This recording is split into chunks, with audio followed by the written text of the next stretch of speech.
Alright, what's up guys? Thanks for tuning in to another video. So today, after we got the vehicle to the house, obviously you guys saw part 1. If you haven't, make sure to follow and watch that video. And then also on part 2, we took the vehicle over to Legacy Auto Spa with Rick and give it a quick wash down to get the dust and dirt off of it. And now we're here back at the house, so stay tuned. We're going to do an overview of the whole vehicle. Yeah, don't forget to hit a subscribe and a like.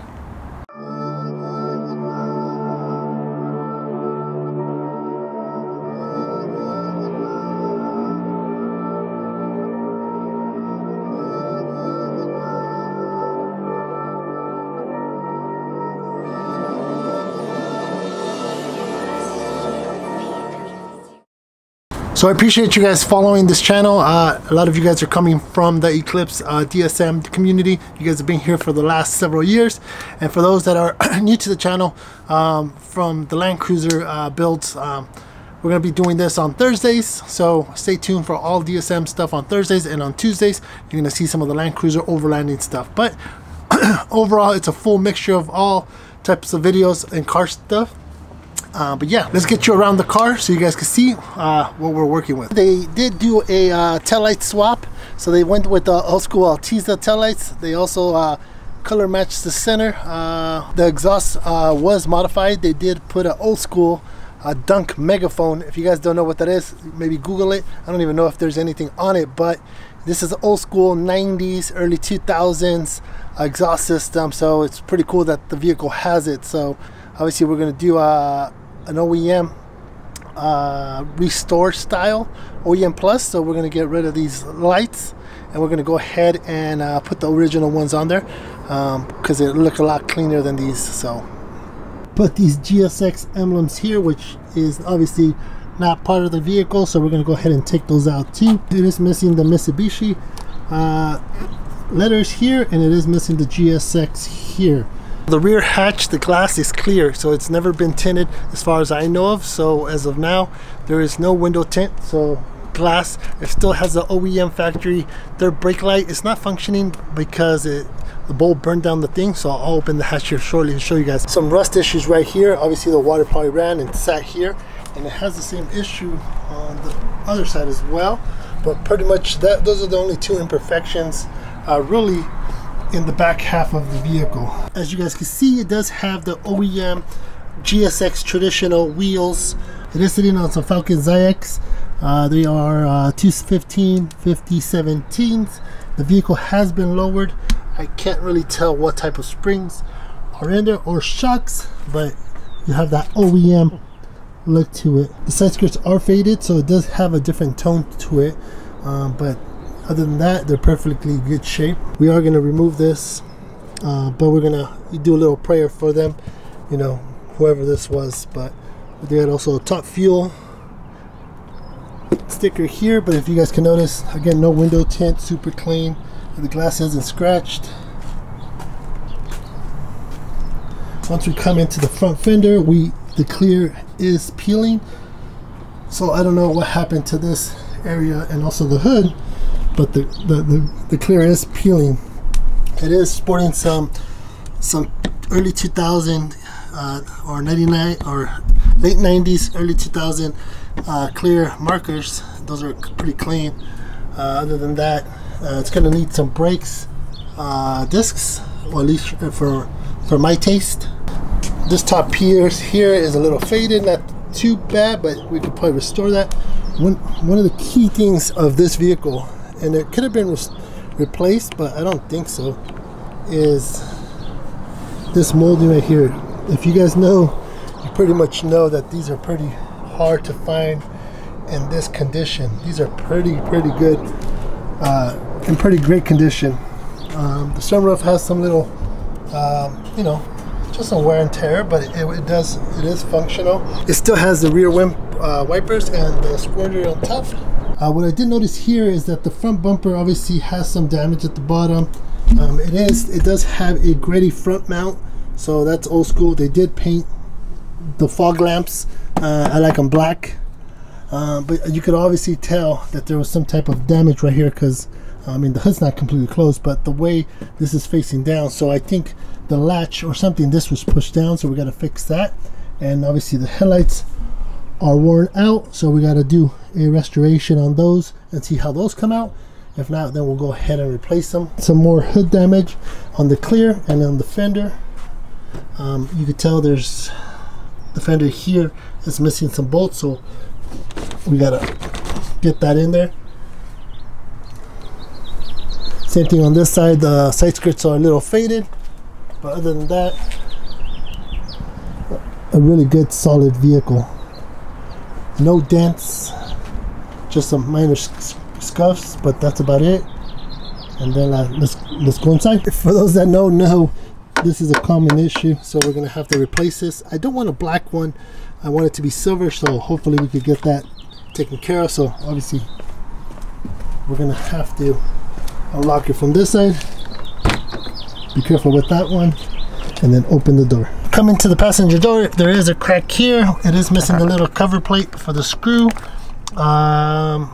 Crack right here, and obviously this piece here is damaged, and it's missing the cover for right here, which we could probably get all at the dealership. The airbag is in pretty decent shape. I've seen a lot worse.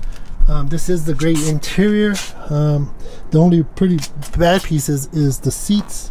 Obviously they weren't maintained and taken care of, so that's why they usually tear and rip, you guys can see. But other than that, it's just very dirty. As you guys saw in the first video, it does have the Alpine, and this is actually a DVD player to play CDs, because this unit here doesn't have play CDs. That's a Razzo shift knob, and then it has a Razzo. It also has a Razzo Broadway style mirror on top, and you guys can see there's triple gauges over there. Then it looks like it has aftermarket 6x9s in the rear. Most Eclipses, they all have a pretty clean back seat, because a lot of people didn't fit back there, so that's pretty common. It does, so the rear speakers and probably the door speakers are Infinity Kappa or Infinity Reference Series, so it does have crossovers right there. I mean, the carpet's a little dirty, but for the most part, it still has the hatch cover.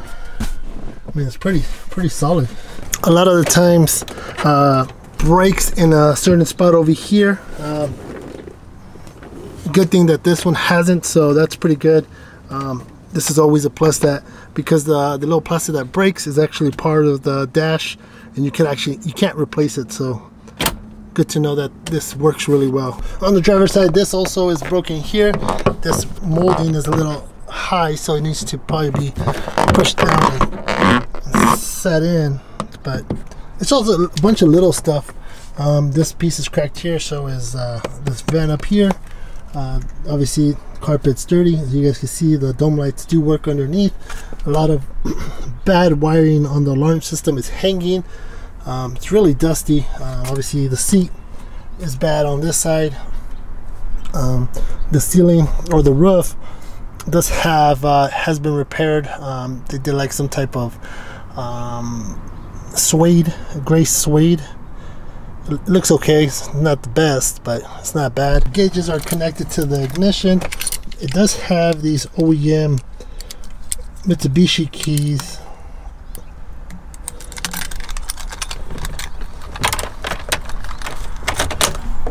So when you turn on the ignition, you got power, you got a boost gauge, you got a oil temp, and then you got a air fuel mixture at the bottom.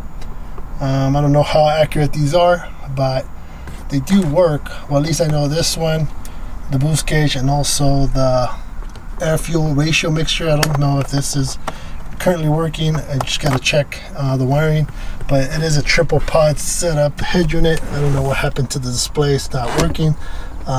This was an issue when I used to work in the audio store. The displays would go bad, so maybe I'm gonna have to look that up and see if either keeping it or pulling this whole unit out and going OEM. Here's that Razzo signature etch on the side of the shift, and OEM Razzo Broadway mirror. If you guys are familiar with DSMs, this is a very solid vehicle, very clean. Even the steering wheel is pretty in decent shape. It just needs to be deep clean, maybe find some new front seats. I'm trying to keep it as original as possible so that, you know, we don't have any issues with getting pulled over. Unfortunately, that's what it is, and yeah, so try to keep it as factory as possible. All right, so let's go check out the engine. One last thing, the AC is functioning and it works perfectly fine. It gets super cold, so it's very functional. I haven't tried the rear wiper. Oh, well, that worked.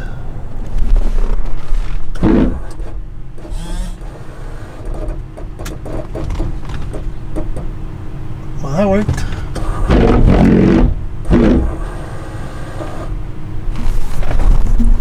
All right, to the motor. Off the bat, you guys can already tell it does have an engine intake. It does have Grady intercooler piping complete. Obviously it has a Grady front mount intercooler. It does have a Grady blow-off valve. It does have an OBX OBX front strut tower bar. So, and then obviously, you know, there is a TD05, I believe, TD05 16G in this motor. This motor has been rebuilt at one point or another. It is missing a bunch of the covers here, which I don't really like. I'd rather have it covered and protected by any debris. This cap here, no bueno. It just pretty much lifts up, so we got to get a new one. This one's cracked, so I can see some, you know, some oil residue in this area too. We don't want to get, you know, anything around the belt. Doesn't look like the boost was messed with because it still has the original regulator down at the bottom over here. It looks like original radiator. All this is original. So pretty much it in the engine bay, and then obviously it has some set of HID headlights. So